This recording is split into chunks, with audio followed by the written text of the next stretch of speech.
thought it was over.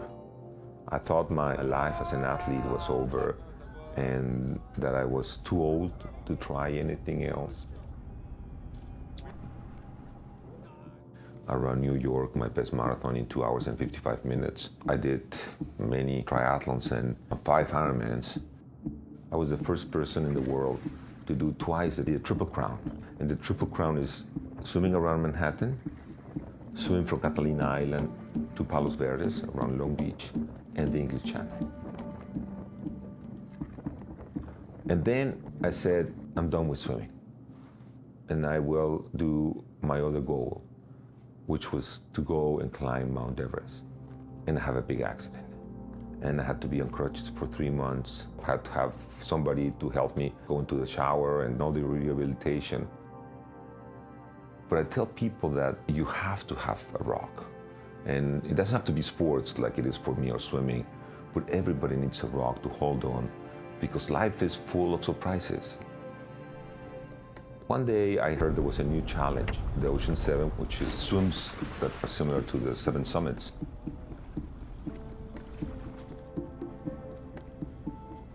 There are swims that you do all over the world. Swim the English Channel, the Catalina Channel, Gibraltar, which is between Spain and Morocco, and the Tsugaru Channel, between the 2 big islands in Japan, the Molokai Channel in Hawaii, the Cook Strait, and finally the North Channel between Ireland and Scotland.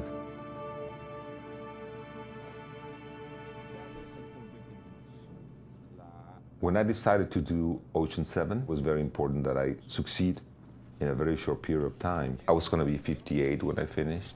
And when you talk to people who try to do Ocean 7, there are people who fail 1 or 2 or 3 times. I decided to get this team together. I have a coach. Her name is Nora Toledano. She's one of the few people in the world that has done the English Channel back and forth. Then I have a strengths coach. And as you grow older, that becomes a very important factor. Ricardo Duron, he helps me with my technique in the water. When you swim for so many hours, you tend to forget the stroke. Muscle activation technique keeps my muscles all lined up so I have a good performance. I have a sports doctor, and she is the one who helps me define my diet through the swims.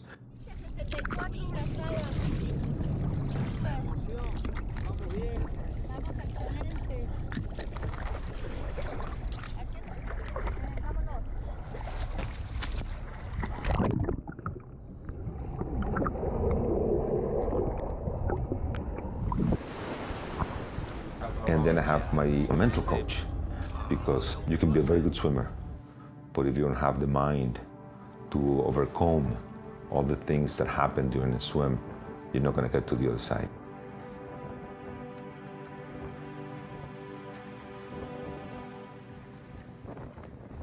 Open water swimming and pool swimming are very much different. When you're swimming a pool, you have a lane, so you know where you're going, and that you won't find in the ocean. When you start swimming in open water, you have to get oriented, and it can be by the lines in the horizon, or having a boat or a kayak. I was a part of his training here when he was getting ready for cold water immersion. And I was part of the group of people who pilot him on Catalina. It builds a bond between the swimmer and the pilot. At some point, actually, you get to know the swimmer so well that you know which arm is in the water, even without looking, just by sound. The pools have certain temperature that is very comfortable for swimmers. And when you do open water, you can find temperatures very cold. And in the pool, you don't have the adventures that you have in open water swimming, and I like adventures.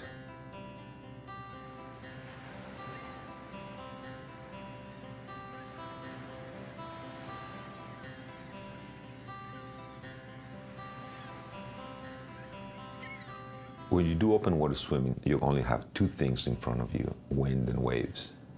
That to me is very relaxing, because here I only have to enjoy the ride and be calm, and that brings you a lot of freedom.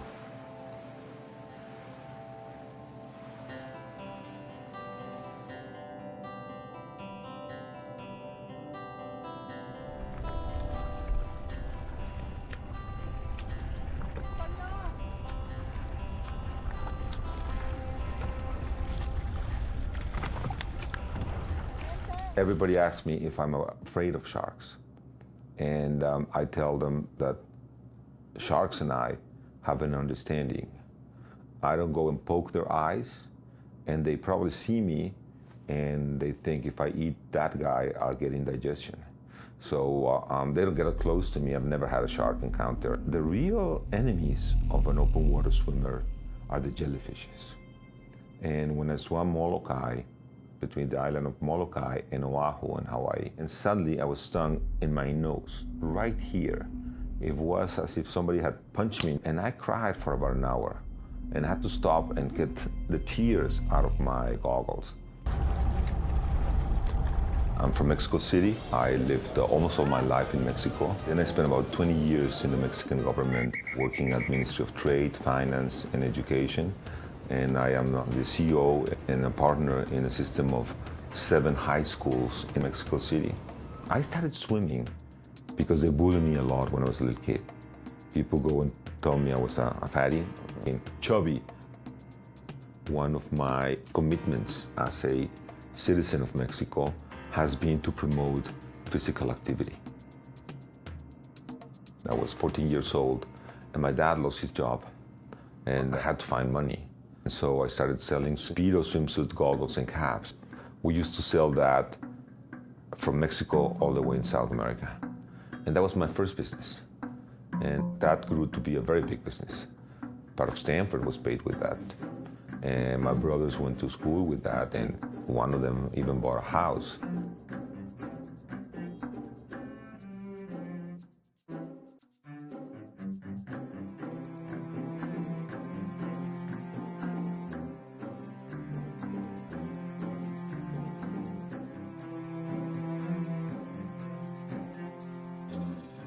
Bill and Shirley were my American parents. When he came to the Pan American Games, I asked him to get me a place to go and live for a summer. And he said, no, I've talked to Shirley about it, and we think you should come and live with us in the States. And that would be a way for a person like you, who would probably be somebody who would be influential in Mexico, to see how things are done in America.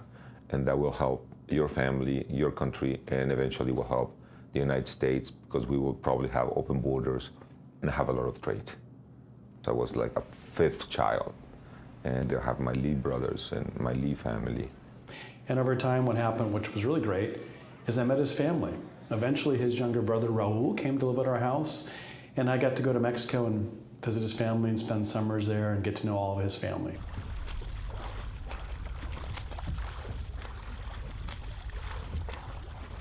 Estoy aquí en San Francisco con mi amiga Kimberly Chambers. Antonio is a South End Rowing Club member like myself, and recently he just swam the Cook Strait between the North and South Island of New Zealand, and he is one swim away from completing the Ocean 7 Challenge. Antonio and I gathered a group of swimming friends from around the world, Americans, Israelis, South Africans, Mexicans. I was the Kiwi. We wanted to highlight, by swimming across the border from the US to Mexico, that water connects all of us, and how amazing it would be if the world could come to that agreement and understand that as humans we are intricately connected. There's no us versus them.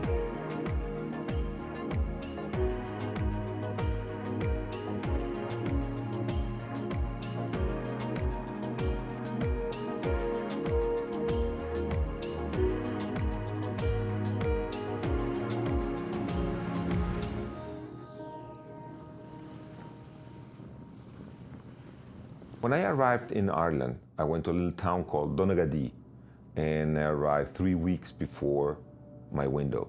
So I was getting ready, and it was the last swim, and I had to swim from Ireland to Scotland. And the water was 13 degrees Celsius, which is somewhere around the lower 50s. And the wind and the weather weren't cooperating. So one of the rituals of open water swimming is that every afternoon you go and ask the captain, are we going out tomorrow? And it's very frustrating when the captain tells you, no, you won't be able to go tomorrow. And it's even more frustrating when the captain said, we won't be able to go tomorrow or in the next 3 days because it looks really bad. And there was only 1 day left. So I wake up at 5 o'clock. It looked windy and it was raining. At about 6:45, Quentin arrives and says, we can start. It's going to be rough the first 3 hours. And then the wind is going to come down. I got to the middle at a very good pace. And as I was approaching the end, I was stung by 2 jellyfishes. And it hurt a lot. And I had gone through a crisis because I had to break the currents that were really going against me.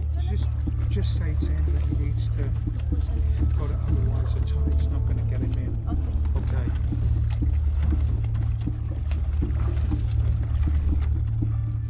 And I was tired, and the water was very cold, it was getting dark.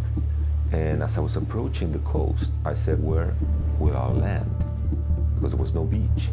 And to finish a swim, you have to be able to have the water at least below your waist and be still and raise your arm. And so I tried to do that, and a wave came, and I couldn't get myself in position. And I just looked, and I see these big, massive stones. In that moment, I was very scared. I put my head down and my chin in my body and just tried to be a little ball. And suddenly I landed in a piece of rock that I could hold on, and I raised my arm, and my 7th ocean was done, and I had finished in 13 hours and 32 minutes.